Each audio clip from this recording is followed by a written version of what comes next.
Au cœur de l'info sur France 24, il est 19h à Paris. À la une de l'actualité, Donald Trump qui affirme que les États-Unis vont envoyer des armes à l'OTAN pour soutenir l'Ukraine. Dans 10 minutes, le débat il est consacré à la défense française dans un nouveau contexte géopolitique. On va revenir sur le défilé du 14 juillet.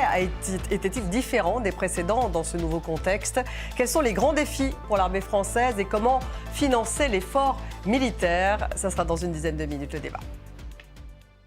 Et on démarre avec cette annonce de Donald Trump qui est véritablement l'actualité de cette soirée, puisque Trump a affirmé que les États-Unis allaient envoyer des armes à l'OTAN pour soutenir l'Ukraine. La correspondance à Washington, Sonia Ghezali.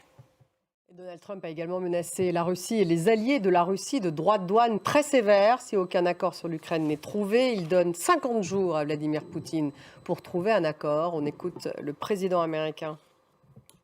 Actualité en Afrique avec au Cameroun, Paul Biya, déterminé à rester au pouvoir. Le président camerounais, âgé de 92 ans, a annoncé sur X briguer un 8e septennat à la présidentielle d'octobre. Anna Pereira.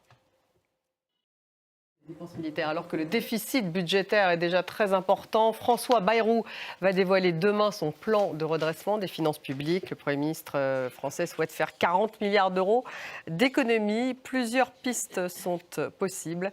Camille Réjade, Jade Esposito et François Desraux. Les hommages se sont multipliés après la mort de Thierry Ardisson, visionnaire, figure emblématique. L'animateur et producteur de télévision s'est éteint à 76 ans des suites d'un cancer du foie. Son portrait avec Nicolas Chamontin. Merci d'avoir suivi. Reste avec nous tout de suite. Le débat, il est consacré à ce défilé du 14 juillet. Est-ce qu'il était si différent des précédents dans un nouveau contexte géopolitique et au lendemain d'annonce par Emmanuel Macron d'une augmentation supplémentaire des dépenses de défense? Quels sont d'ailleurs les grands défis pour l'armée française? Comment financer cet effort militaire? C'est tout de suite.